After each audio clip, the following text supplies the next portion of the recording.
6 minutes, c'est tout ce qu'il a fallu. 6 minutes pour faire exploser les relations franco-israéliennes comme elles ne l'avaient pas été depuis l'embargo sur les armes de 1967. 6 minutes pour fracasser définitivement l'opinion mondiale sur le conflit israélo-palestinien. Netanyahou venait de finir son grand numéro, cette défense passionnée de l'opération à Gaza, le droit sacré d'Israël à l'autodéfense, les dommages collatéraux inévitables. Il regardait le cornu avec ce regard-là, vous savez lequel? Cette assurance guerrière, cette certitude morale absolue qui lui avait valu son surnom de Monsieur Sécurité. Il était convaincu d'avoir verrouillé le débat, d'avoir rendu toute critique impossible. Et pourtant, dans la salle climatisée du Conseil de sécurité à New York, l'air était lourd de cette tension particulière qu'on ne ressent qu'avant les grandes ruptures. Les chiffres pesaient sur tout. 41 000 morts palestiniens selon les autorités de Gaza, 16 000 enfants, 11 000 femmes. Des hôpitaux bombardés, des écoles transformées en cimetières, des camps de réfugiés rayés de la carte. Des images qui avaient choqué la planète entière. Mais Netanyahou avait raté quelque chose. Quelque chose dans le visage de Lecornu aurait dû l'alerter. Une froideur inhabituelle. Une détermination que les dirigeants européens n'affichent pas face à Israël jamais d'habitude. Parce que derrière la justification militaire apparemment technique de ce jour-là, se cachait une réalité que le premier ministre israélien refusait d'admettre. La France n'était plus prête à avaler les dommages collatéraux massifs comme prix acceptable de la sécurité israélienne. Ce qui allait se passer ensuite, ça allait choquer Israël, diviser l'Occident et peut-être marquer un tournant historique entre l'Europe et l'État hébreu. Mais pour vraiment comprendre ce qui allait se passer dans cette salle, il faut reculer. 3 mois en arrière. Parce que ce séisme diplomatique, il s'est pas construit en 6 minutes. Il s'est construit dans le silence, loin des caméras, pendant que le monde regardait des images qu'on n'aurait jamais dû voir. Des familles entières ensevelies sous les décombres, des enfants mutilés dans des hôpitaux qui débordaient, des convois humanitaires bombardés alors même que leurs coordonnées GPS avaient été transmises à Tel Aviv. Vous avez bien entendu, les coordonnées avaient été communiquées et les bombes sont quand même tombées. Ces images-là, elles ont marqué Macron au fer rouge. Lors d'un conseil de défense exceptionnel, et le mot exceptionnel ici n'est pas en détail, le président français s'est posé la question que tout le monde évitait de poser à voix haute. Comment peut-on prétendre se défendre en tuant autant de civils innocents? Il y a une disproportion manifeste entre la menace terroriste et la réponse militaire israélienne. Et là, quelque chose a changé. Parce que Lecornu, contrairement à tous ses prédécesseurs qui marchaient sur des œufs dès qu'il s'agissait d'Israël, terrifiés à l'idée d'être traité d'antisémite, Lecornu, lui, a pris une décision politique majeure, assumée. Assumer pleinement une critique factuelle, ancrée dans le droit international humanitaire, sans s'excuser, sans trembler. Et dans le plus grand secret, au Quai d'Orsay, une cellule de travail spécialisée a été montée. Les meilleurs experts français en droit international en affaires humanitaires, en politique moyenne-orientale, réunis pour une seule mission, préparer la riposte. Alors, qui étaient ces experts réunis dans l'ombre? 3 noms, 3 pointures. Denis Bochart, ambassadeur figure historique de la diplomatie française au Moyen-Orient. Bertrand Badi, géopolitologue de Sciences Po. Celui qu'on appelle quand on veut comprendre le monde tel qu'il est vraiment, pas tel qu'on voudrait qu'il soit. Et Marie-Françoise Bechtel, juriste internationale, dont la réputation en droit humanitaire n'est plus à faire. Ensemble, ils ont compilé un dossier accablant. Et lors d'une réunion confidentielle à Matignon, confidentielle donc, on n'était pas censé le savoir, Bechtel a posé les chiffres sur la table devant Lecornu. Monsieur le Premier ministre, nous avons identifié au moins 47 cas de bombardement d'infrastructures civiles protégées par les conventions de Genève. Hôpitaux, écoles, installations d'eau potable. Ce n'est pas accidentel, c'est systématique. Systématique. Le mot est lâché. Et Lecornu l'a entendu. Sa réponse? Simple, directe, sans détour. Si Israël viole le droit humanitaire, nous devons le dire clairement. Pas de langue de bois, pas de formule diplomatique creuse, le droit international, pas la géopolitique des intérêts. Voilà le terrain sur lequel il avait décidé de mener ce combat. Mais le pire restait à venir. Parce que pendant que cette cellule creusait, elle a découvert quelque chose qui a mis la France dans une position proprement insupportable. Des armes françaises sur le terrain à Gaza. Une enquête discrète de la Direction générale de l'armement, et discrète ici veut dire qu'on ne voulait surtout pas que ça sorte, a révélé que plusieurs systèmes d'armement vendus légalement à Israël dans les années précédentes étaient utilisés dans des bombardements de zones civiles densément peuplées, en violation directe des clauses d'usage inscrites dans les contrats de vente. Florence Parly, ancienne ministre des Armées, consultée par Le Cornu, n'a pas mâché ses mots. Nos armes servent à tuer des civils palestiniens. C'est inacceptable moralement et juridiquement. Nous devons suspendre immédiatement toute livraison. Immédiatement. Pas dans 6 mois, pas après une commission d'enquête. Immédiatement. Et c'est exactement ce qui allait se passer. La décision avait été prise. Plusieurs semaines avant la session de l'ONU, le gouvernement français avait officiellement suspendu ses livraisons d'armes à Israël. Et Tel Aviv était entré dans une rage folle. Netanyahou en personne avait décroché son téléphone pour appeler Macron, personnellement, pour lui dire que cette décision était hostile, qu'elle encourageait le terrorisme, qu'elle trahissait un allié démocratique. Le discours habituel, rodé, efficace depuis des décennies. Paris n'avait pas bougé. C'est dans ce contexte explosif électrique à 2 doigts de l'incident diplomatique majeur que Netanyahou avait demandé à prendre la parole devant le Conseil de sécurité. Officiellement, pour clarifier la position israélienne face aux incompréhensions européennes, notez les guillemets. Parce qu'en réalité, tout le monde dans cette salle savait ce qu'il voulait vraiment faire. Retourner l'opinion internationale, isoler la France, la faire passer pour l'agresseur. Et pour ça, il avait préparé son intervention avec une précision d'horloger entouré de ses conseillers les plus expérimentés. La stratégie, 3 axes. Premier axe, présenter l'opération à Gaza comme une nécessité existentielle pour Israël, pas un choix, une obligation de survie. Deuxième axe, rappeler les crimes du Hamas, encore et encore, jusqu'à ce que plus personne ne pense aux morts palestiniens. Troisième axe, culpabiliser l'Europe sur son histoire antisémite, faire taire les critiques avec le poids de la Shoah. C'était sa recette. Éprouvée. Imparable. Du moins, c'est ce qu'il croyait. Au King David Hotel de Jérusalem, quelques jours avant la session, Netanyahou avait lâché cette phrase devant ses conseillers, et elle résume tout ce qu'il faut savoir sur sa vision de l'Europe. Ces Européens ont la mémoire courte. Ils oublient que nous sommes la seule démocratie du Moyen-Orient, que nous nous battons contre des terroristes qui utilisent leurs propres enfants comme boucliers. Il faut leur rappeler qui sont les vrais responsables de ces morts civiles. Le renversement de culpabilité. Voilà la technique. Transformer les bourreaux en victimes, transformer les victimes en responsables de leur propre sort. Ça avait marché pendant des décennies avec les dirigeants européens. Pourquoi ça ne marcherait pas encore? Parce que cette fois, en face, il y avait Le Cornu. Et Le Cornu avait préparé cette confrontation avec une rigueur toute française, froide, méthodique, chirurgicale.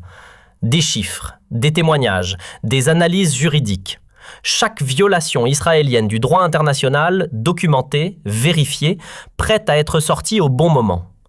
Netanyahou allait se retrouver face à un procureur, pas face à un diplomate. Mais il ne le savait pas encore. 15 novembre 2024, 15h30 précise. Dans la salle emblématique du Conseil de sécurité, Netanyahou monte à la tribune. Costume sombre habituel, expression de gravité déterminée, celle qu'il réserve pour ses grands moments. Il incarne à la perfection ce personnage qu'il a peaufiné pendant 30 ans, le dirigeant démocratique assiégé par les ennemis de la civilisation.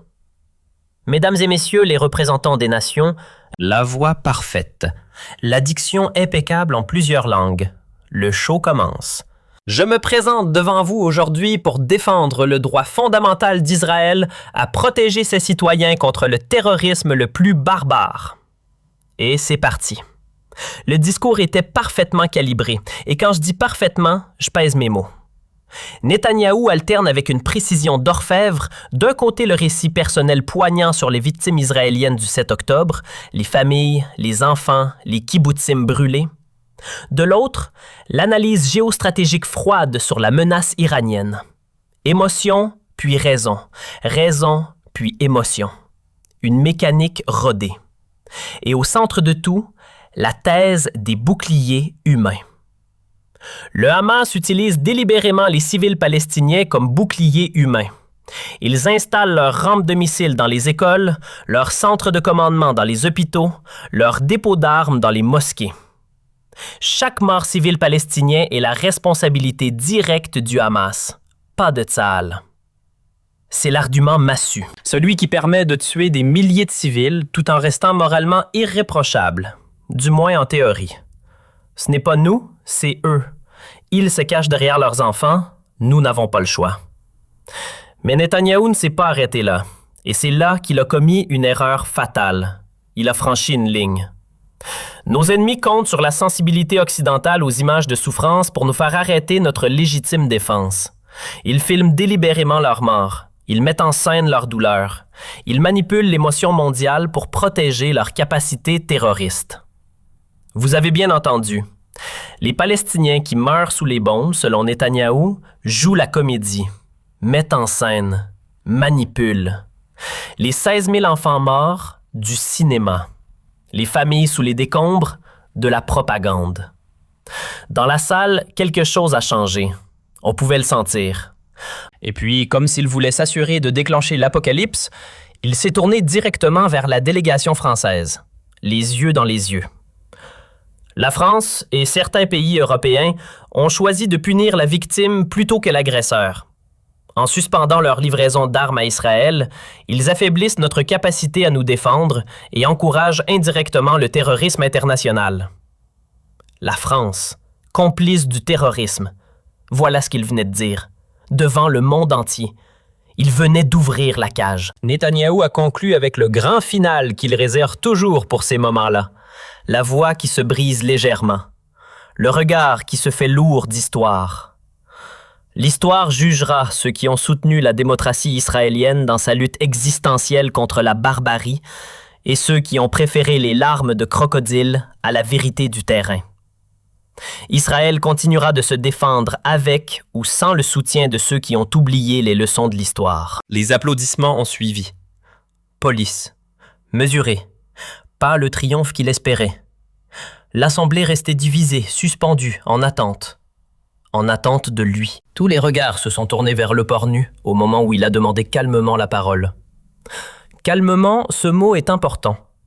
Pas d'agitation, pas d'énervement visible. Il s'est levé avec cette dignité républicaine qui caractérise la grande tradition diplomatique française, à monter à la tribune sans se presser, vous entendez, et à fixer Netanyahou droit dans les yeux. Un silence. Puis, non, monsieur le Premier ministre Netanyahou. Juste ça. 2 syllabes. Et la salle a retenu son souffle. Je vous remercie pour cette démonstration parfaite de ce qui est devenu la rhétorique israélienne. Un mélange toxique de victimisation et de déni de réalité. Immédiat. Brutal. Sans anesthésie. Netanyahou, et on pouvait le voir sur son visage, ne s'attendait pas à ça. Pas de cette façon.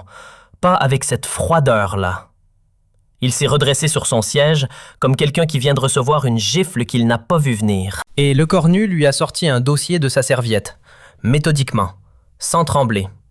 Vous parlez de légitime défense, permettez-moi de vous rappeler quelques chiffres que vous préférez manifestement oublier. Il a marqué une pause, courte, calculée. 41 000 morts palestiniens, dont 16 000 enfants, contre 1200 morts israéliens le 7 octobre. Le ratio est de 34 Palestiniens tués pour 1 Israélien. Où est la proportionnalité dans cette légitime défense? 34 pour 1. Le chiffre est tombé dans la salle comme une pierre dans l'eau. Et les cercles ont commencé à s'étendre. 34 pour 1. Ces chiffres ont traversé la salle comme une lame. L'effet douche froide immédiat, total, dévastateur. Netanyahou a tenté de reprendre la main, réflexe de survie politique.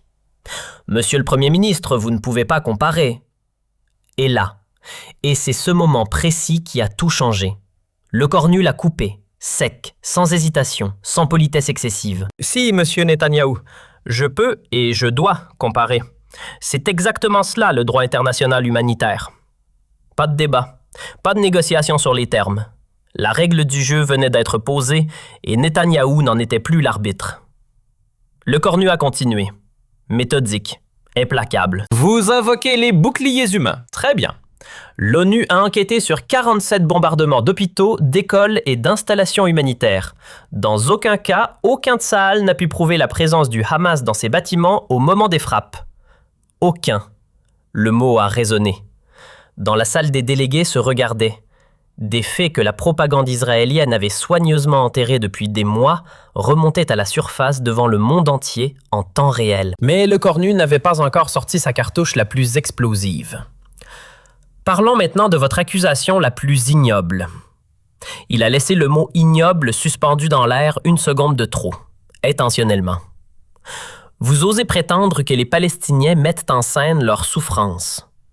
Monsieur Netanyahou, les 16 000 enfants morts ne jouent pas la comédie. Les familles ensevelies sous les décombres ne font pas du cinéma. Dans l'assistance, plusieurs délégués n'essayaient même plus de cacher leur émotion. Quelque chose venait de se briser ce voile de retenue diplomatique derrière lequel on cache ce qu'on pense vraiment. Et puis le cornu a fait quelque chose d'audacieux, dangereux même. Il a pris l'arme favorite de Netanyahou, l'histoire, et il la lui a retournée contre. Et puisque vous évoquez l'histoire, permettez-moi de vous rappeler une vérité que vous semblez avoir oubliée. Les conventions de Genève ont été créées après la Seconde Guerre mondiale, précisément pour éviter que plus jamais des populations civiles ne soient massacrées au nom de la sécurité d'un État. Pause. Vous, descendants des victimes de ces massacres, vous bafouez aujourd'hui ces mêmes conventions. Le silence qui a suivi était d'une densité rare. Le genre de silence qu'on n'entend qu'au moment où l'histoire bascule. Référencer l'Holocauste de cette façon, retourner l'argument historique israélien contre Israël lui-même, c'était audacieux. Dangereux même. Et le cornu le savait parfaitement. Il l'assumait totalement. Netanyahou était livide, blanc. Ce n'est pas une métaphore, les caméras l'ont capturé. Il a tenté une dernière ligne de défense, la seule qui lui restait. La France ne comprend pas la menace existentielle. Et le cornu, sans une seconde d'hésitation, sans laisser le silence s'installer, l'a coupé net. Au contraire, nous comprenons parfaitement. Nous comprenons qu'on ne combat pas le terrorisme en devenant soi-même terroriste. Terroriste. Le mot a explosé dans la salle comme une grenade. Jamais un dirigeant occidental n'avait utilisé ce terme pour qualifier la politique israélienne dans une enceinte officielle internationale. Jamais. C'était une première absolue dans l'histoire de la diplomatie moderne. Et le silence qui a suivi était assourdissant. Le genre de silence qui précède non pas la fin d'un discours, mais la fin d'une époque. Mais le cornu n'avait pas encore fini. Il réservait le plus dur pour la toute dernière ligne. Monsieur Netanyahou, vous nous reprochez de suspendre nos livraisons d'armes. Il a marqué une pause, délibérée. Nous avons découvert que nos missiles étaient utilisés pour bombarder des camps de réfugiés, nos chars pour raser des quartiers résidentiels, nos drones pour traquer des ambulances. Voulez-vous vraiment que nous soyons complices de ces crimes de guerre? Crimes de guerre, explicitement, devant le monde entier. L'époque où Israël pouvait tout faire au nom de la Shoah est révolue. Les morts palestiniens valent autant que les morts israéliens. L'explosion fut immédiate. Netanyahou s'est levé, sans un mot, et toute sa délégation l'a suivi hors de la salle en bloc, en silence, dans une sortie qui valait tous les discours. Dans l'assistance, la stupéfaction était totale. Les délégués se regardaient comme s'ils venaient d'assister à quelque chose d'historique, parce que c'est exactement ce qui venait de se passer. Pour la première fois dans l'histoire de l'ONU, un dirigeant occidental venait d'accuser Israël de crimes de guerre et de terrorisme d'État. En public. Sans trembler. 6 minutes.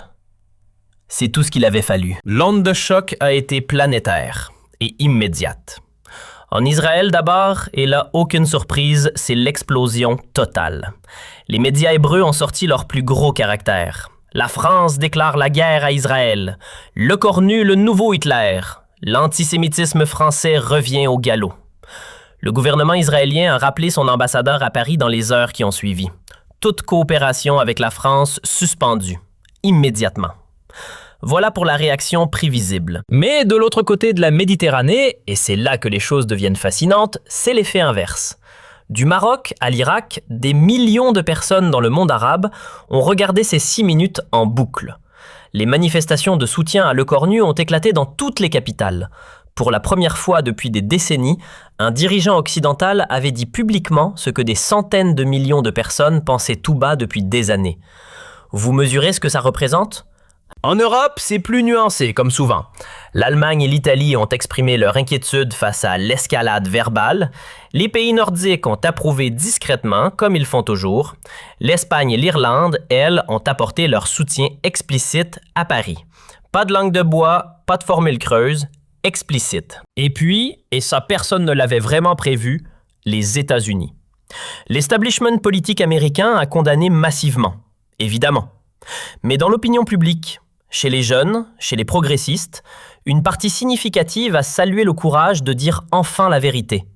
Même aux États-Unis, même là. 6 mois après 6 mois, on a du recul maintenant. Les conséquences sont durables.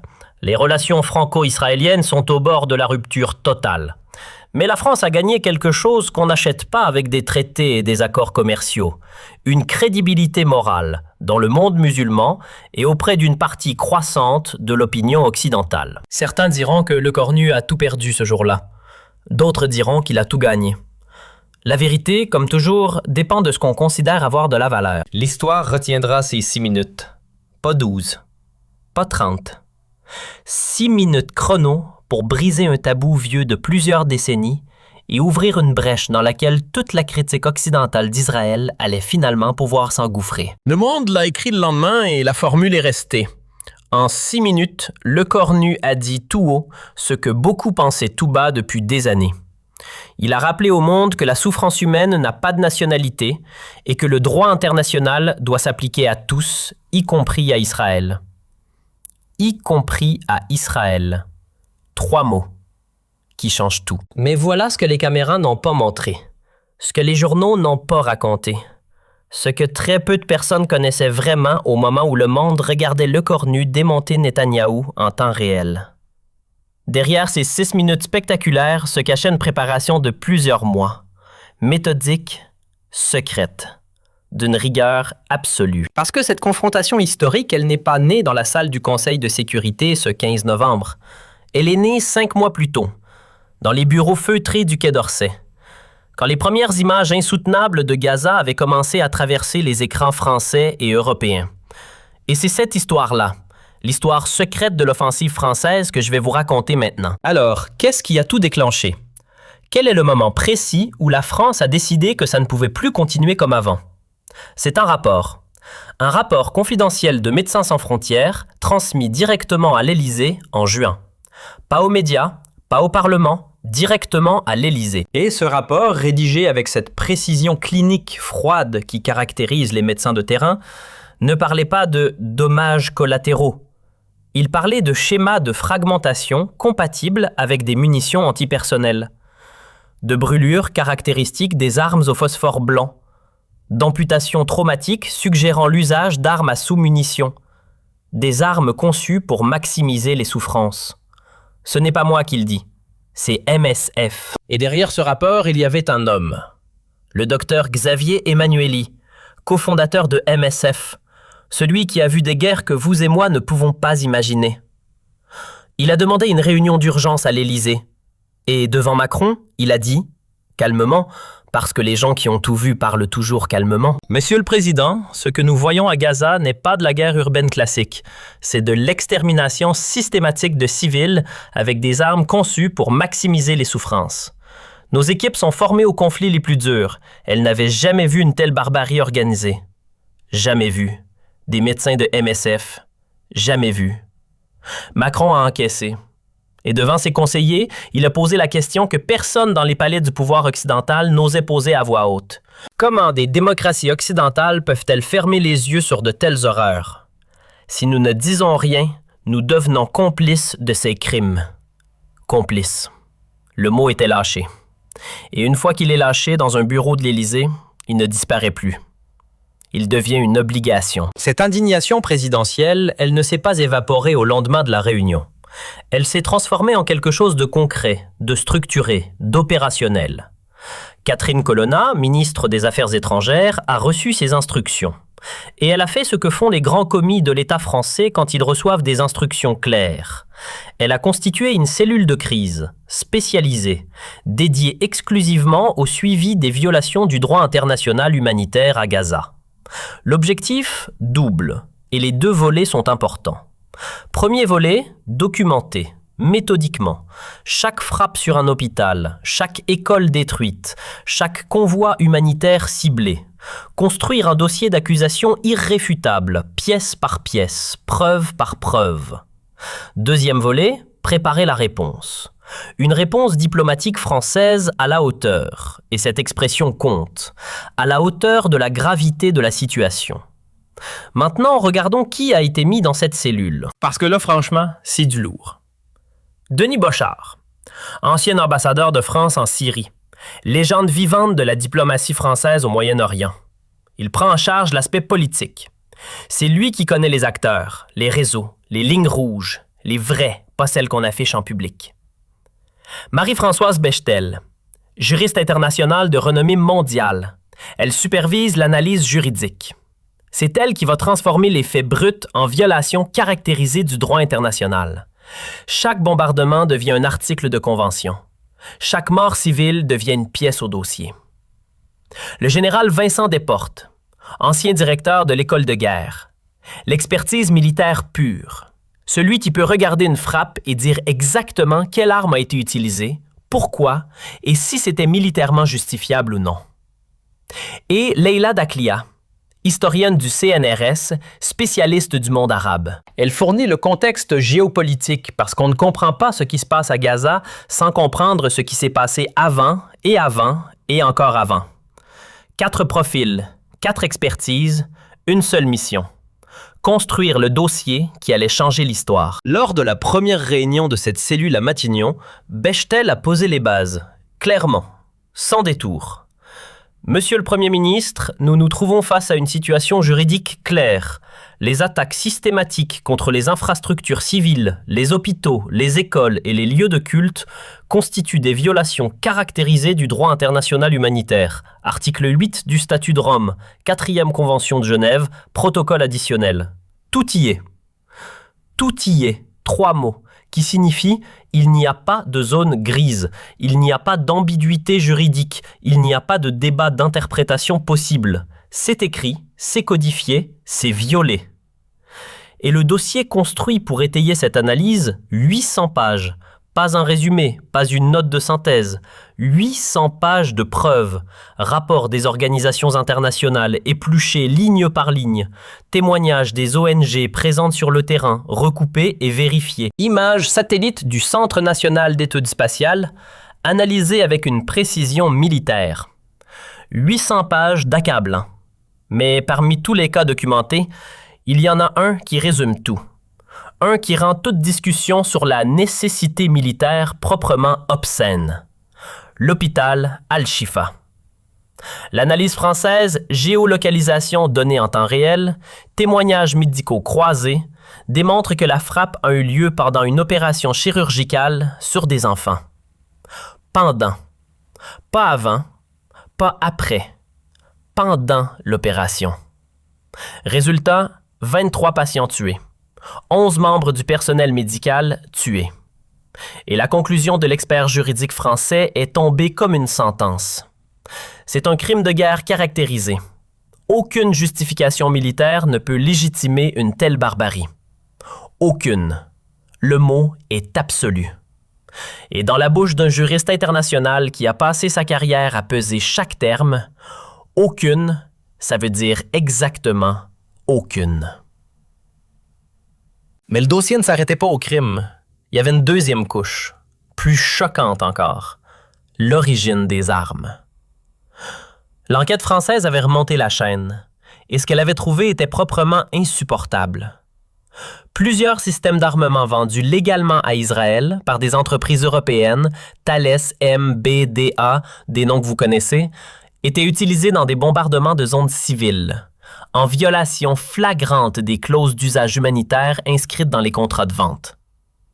Florence Parly, ancienne ministre des Armées, consultée par Le Cornu, n'a pas cherché ces mots.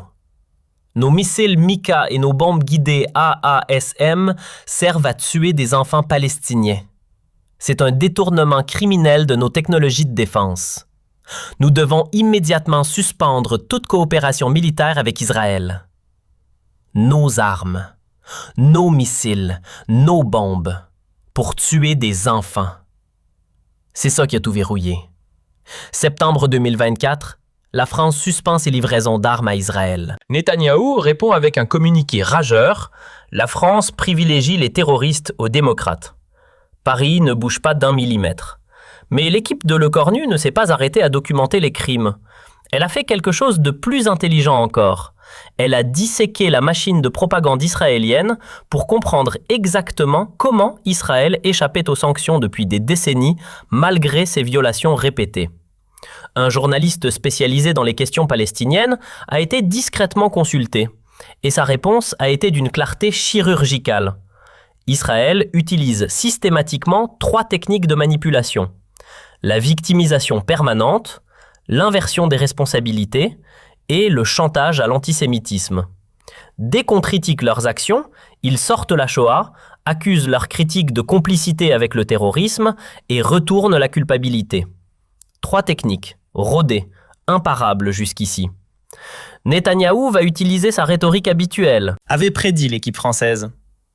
Nous devons être prêts à démonter chacun de ces mensonges avec des faits irréfutables. Et puis, parce que la préparation française était totale, absolument totale, il y a eu la dimension psychologique. Un spécialiste en communication de crise, ancien conseiller de plusieurs présidents français, a travaillé avec Le Cornu sur ce qu'il appelait la résistance au chantage émotionnel. Monsieur le Premier ministre, Netanyahou, va essayer de vous culpabiliser avec l'histoire juive, de vous faire passer pour un antisémite. Votre force sera de rester sur le terrain factuel du droit international sans jamais entrer dans l'émotion. Jamais entrer dans l'émotion, c'est ça le secret. Parce que tous les dirigeants européens qui avaient craqué face à Netanyahou, et ils étaient nombreux, avaient craqué exactement à ce moment-là, quand la Shoah entrait dans la pièce, quand l'accusation d'antisémitisme pointait son nez. La culpabilité européenne instrumentalisée, weaponisée. Le Cornu lui avait été vacciné, psychologiquement blédé, prêt. Et maintenant la partie que personne n'imaginait. La partie qui explique pourquoi Le Cornu était si précis, si imperturbable, si chirurgical face à Netanyahou. Les simulations. À Matignon, derrière des portes fermées, l'équipe avait organisé des répétitions, des vraies, d'un réalisme saisissant.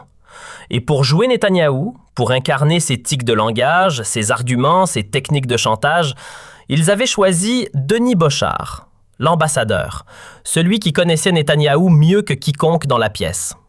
Et Bochart s'y est mis à fond. « Monsieur Le Cornu, vous faites le jeu des terroristes. » L'indignation calculée. La voix t'y monte. Le regard t'y accuse. Parfait. C'était Netanyahou sans Netanyahou. Et Le Cornu, face à lui, a répondu avec ce calme qui allait devenir sa marque de fabrique. « Monsieur l'ambassadeur, je fais le jeu du droit international. Pas d'émotion, pas de défense, pas d'excuses. Juste le droit, juste les faits. La réponse qu'on ne peut pas contrer parce qu'elle ne rentre pas dans le jeu qu'on a préparé. » Simulation après simulation, quelque chose s'est affiné. La réponse devenait plus rapide. Le calme devenait plus profond. La capacité à déstabiliser l'adversaire sans élever la voix, plus redoutable à chaque séance. Mais les répétitions ne s'arrêtaient pas à la confrontation elle-même. L'équipe de communication de Matignon avait anticipé l'après. Parce qu'il savait exactement ce qui allait pleuvoir dès que Le Cornu aurait fini de parler. Les accusations d'antisémitisme. Inévitables, automatiques, mécaniques. Et pour y répondre, une seule formule travaillée, testée, validée. Devenu le mantra de toute l'équipe française, la critique de la politique d'un gouvernement n'est jamais de l'antisémitisme. Une phrase, 10 mots, un bouclier. Parce que ce jour-là, à l'ONU, c'était pas seulement Le Cornu qui devait être prêt. C'était toute la France. Et puis 3 semaines avant la session de l'ONU, quelque chose s'est passé que personne n'avait prévu. Quelque chose qui a tout changé dans l'équation politique française. Une lettre est arrivée. Signée par des intellectuels juifs français. Pas des militants pro-palestiniens, pas des opposants habituels à la politique israélienne. Des intellectuels juifs français. Des noms que vous connaissez tous. Bernard-Henri Lévy, Alain Finkielkraut, Élisabeth de Fontenay. Ces noms-là, ces voix-là. Appelant le gouvernement français à dire la vérité sur Gaza sans craindre les accusations d'antisémitisme. Et au cœur de cette lettre, une phrase, une seule, qui démontait toute la mécanique du chantage israélien en une ligne. La mémoire de la Shoah ne peut pas servir à légitimer de nouveaux crimes contre l'humanité. Lisez ça encore une fois. Prenez le temps de mesurer ce que ça représente. Ce ne sont pas des militants qui écrivent ça. Ce sont des intellectuels juifs français, ceux-là même qu'on accuse d'antisémitisme dès qu'on les contredit sur Israël, qui disent publiquement « La Shoah ne peut pas être utilisée comme bouclier pour couvrir des crimes ». Pour Le Cornu, ce soutien-là était d'une valeur inestimable, pas seulement politiquement, moralement, profondément. Parce que cette bataille n'était plus seulement une question de droit international. Elle était devenue quelque chose de plus grand. Libérer la parole critique sur Israël du chantage à l'antisémitisme. Rendre possible de dire la vérité sans être immédiatement cloué au pilori. Et avec ses signatures derrière lui, Le Cornu pouvait aller jusqu'au bout. Il allait y aller. Le jour du départ pour New York. L'Airbus A330 présidentiel est dans cet avion une atmosphère que ceux qui étaient présents n'ont jamais oubliée. Pas de détente, pas de film, pas de dîner diplomatique décontracté.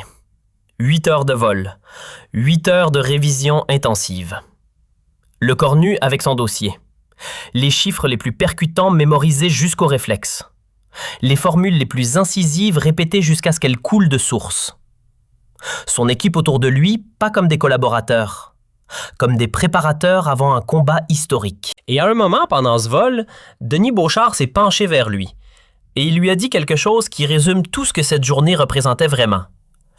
Rappelez-vous, vous ne défendez pas seulement la position française, vous portez l'espoir de tous ceux qui croient que le droit international doit s'appliquer à tous, y compris aux États qui se prétendent démocratiques. C'est un moment historique. Y compris aux États qui se prétendent démocratiques. Pas aux États qui sont démocratiques, aux États qui se prétendent l'être. La nuance est énorme. Et Beauchard la connaissait. À New York, avant même que la session commence, l'atmosphère était survoltée. Les médias internationaux le sentaient. Quelque chose de grand se préparait entre Paris et Tel Aviv. Les correspondants diplomatiques français et israéliens se livraient déjà une guerre de communication parallèle. Chaque camp tentait d'influencer l'opinion mondiale avant même que le premier mot soit prononcé dans la salle du Conseil de sécurité. Une bataille avant la bataille. Mais la vraie bataille, celle qui comptait, elle se jouait dans la tête de Le Cornu. Et elle était déjà gagnée. Pendant ce temps, à l'hôtel Plaza, quartier général de la délégation israélienne, la situation était intéressante. En surface, l'assurance affichait la confiance habituelle, le calme de ceux qui ont déjà gagné ce genre de bataille 1000 fois.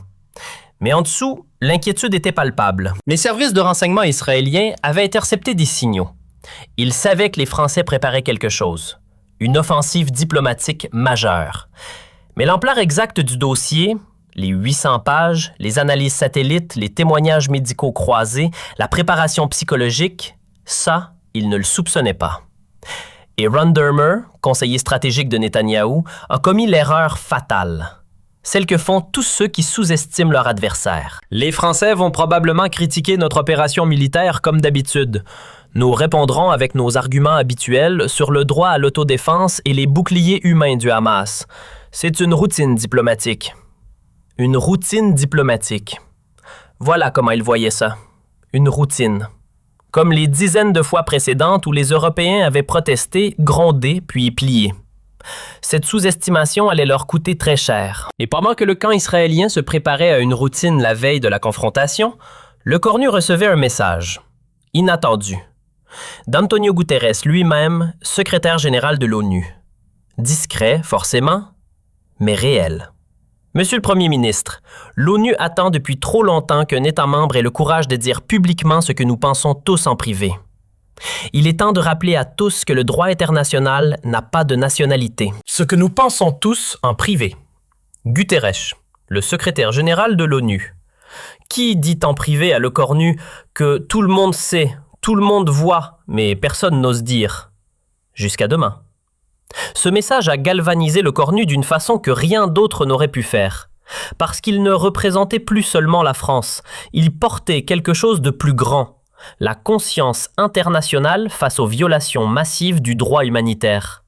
Et cette conscience-là avait besoin d'une voix. Il allait en être la voix. Le matin du 15 novembre, suite du Ritz-Carlton, New York. Le Cornu s'est levé tôt. Dernière révision des notes. Et avant de partir, il a dit une phrase à son chef de cabinet. Une seule, celle qui résume tout. Aujourd'hui, je vais dire à Netanyahou et au monde entier que l'impunité israélienne doit cesser. Plus jamais nous ne laisserons massacrer des innocents au nom de la sécurité d'un État.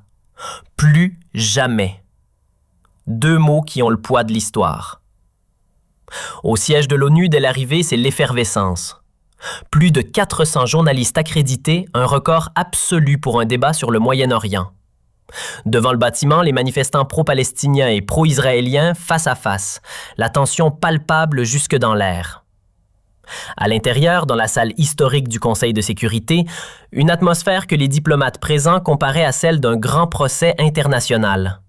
Parce que c'est exactement ce que c'était. Un procès. Avec Le Cornu dans le rôle du procureur, Netanyahou dans celui de l'accusé, et le monde entier dans celui du jury. Quand Netanyahou a commencé à parler, Le Cornu l'a écouté, vraiment écouté, pas pour l'entendre, pour le cataloguer.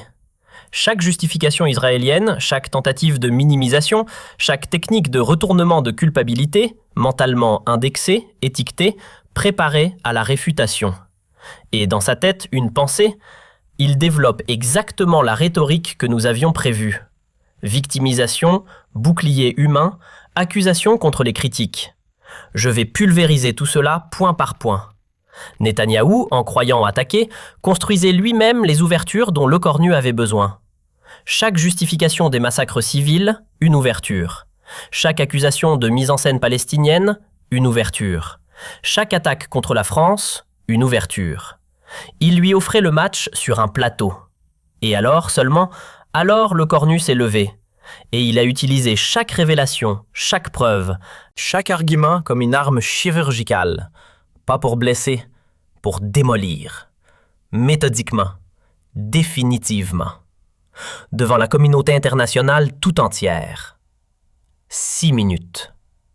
L'histoire venait de basculer. Mais voilà ce que personne dans cette salle n'avait vu. Ce que les caméras n'ont pas capturé, ce que les commentateurs n'ont pas analysé sur le moment. Derrière la performance de Le Cornu, derrière ce qui ressemblait à une attaque frontale brillante et spontanée, il y avait une architecture, une mécanique précise. 4 techniques de déconstruction factuelle mises au point par les meilleurs juristes spécialisés en crimes de guerre, appliquées en temps réel avec une maîtrise absolue. Permettez-moi de vous les décortiquer, parce qu'elles expliquent tout. Technique numéro 1, l'accumulation probatoire. Chaque accusation portée par Le Cornu était immédiatement suivie de chiffres précis et de sources vérifiables. Pas d'affirmations creuses, pas de jugements moraux sans fondement.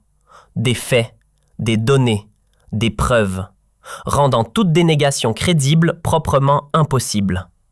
Vous ne pouvez pas contester ce qui est documenté, géolocalisé, vérifié par des organismes indépendants. Technique numéro 2, l'inversion de la charge morale.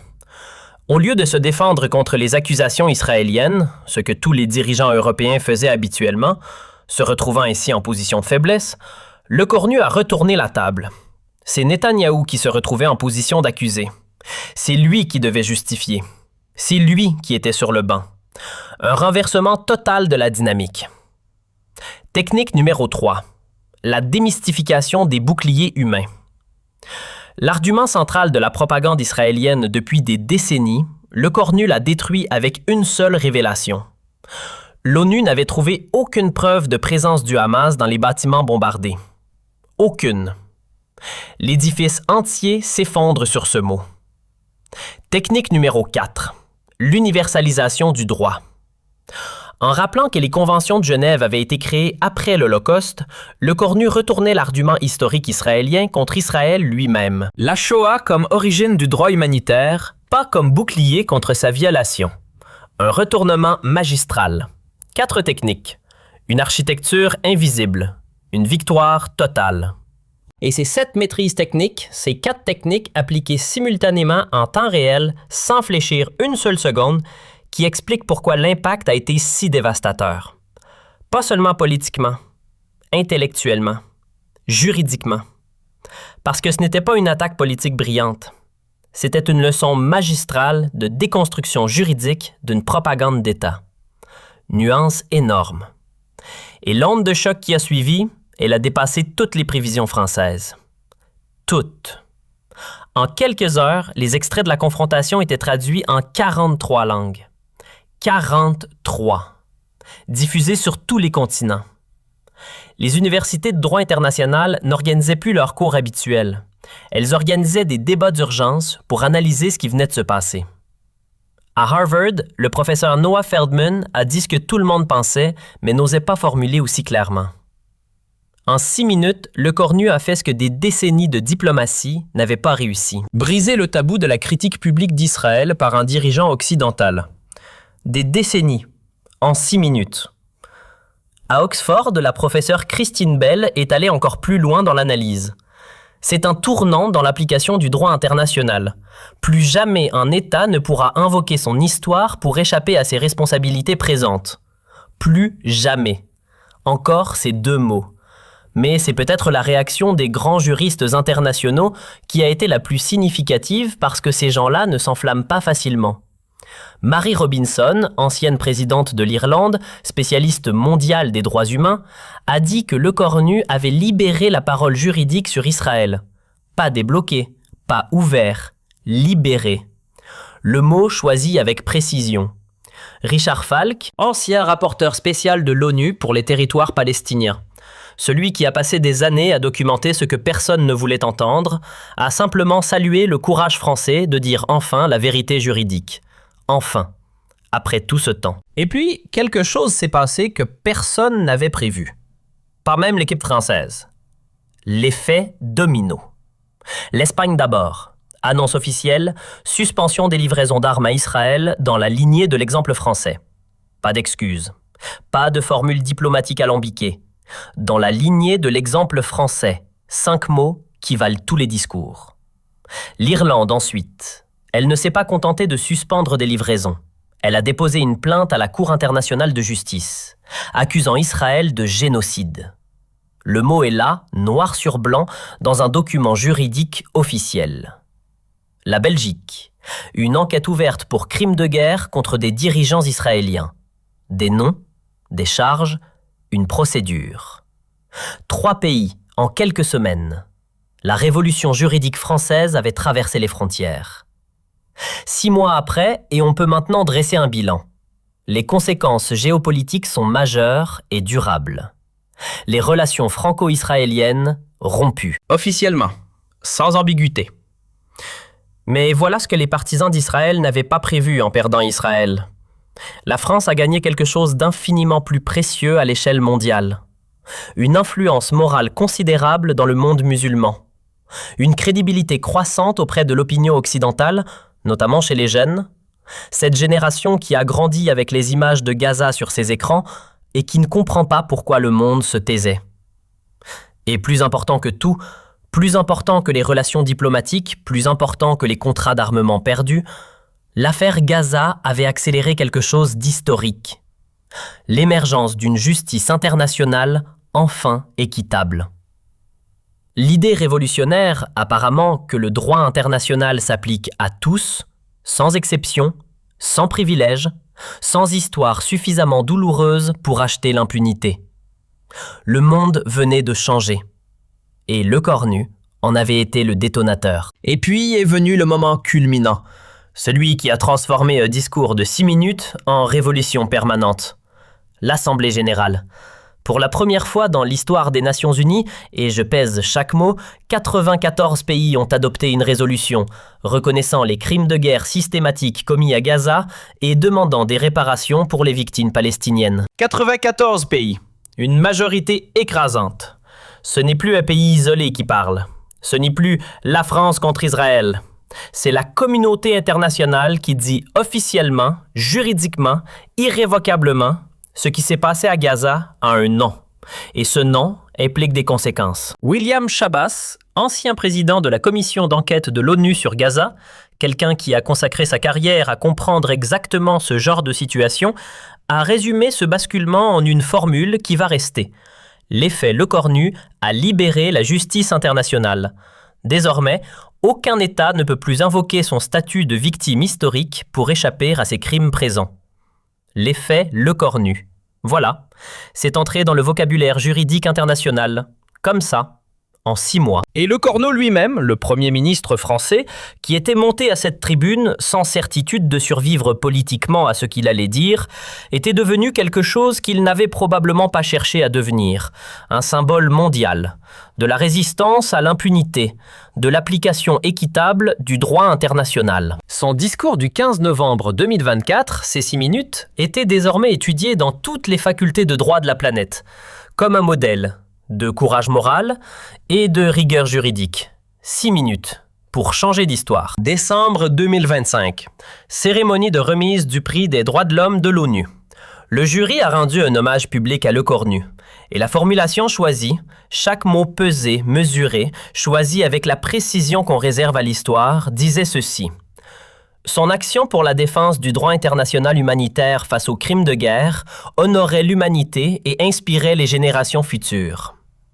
Honorait l'humanité. Pas la France, pas l'Europe, l'humanité. Et c'est peut-être là, dans cette phrase sobre, prononcée dans une salle officielle, que tout se résume. Ce jour de novembre 2024, dans la salle du Conseil de sécurité, un homme s'est élevé, sans armée derrière lui, sans menace de sanctions économiques, sans rapport de force militaire en sa faveur, armé d'une seule chose, la vérité juridique. Et avec cette seule arme, des chiffres, des preuves, des conventions, du courage, il avait infligé une défaite morale historique à l'un des États les plus habitués à l'impunité internationale. Un État qui avait échappé aux conséquences pendant des décennies, protégé par des alliances, par des vétos, par le poids de l'histoire. Plus jamais la même chose. Parce que par cette victoire, la justice sur l'impunité, le droit sur la force, Lecornu avait ouvert quelque chose qu'on ne referme pas. La voie vers un monde enfin capable de faire respecter ses propres lois fondamentales, sans exception, sans privilège, sans astérisque au bas de page qui dit « sauf pour certains ». 6 minutes en novembre 2024 pour ça.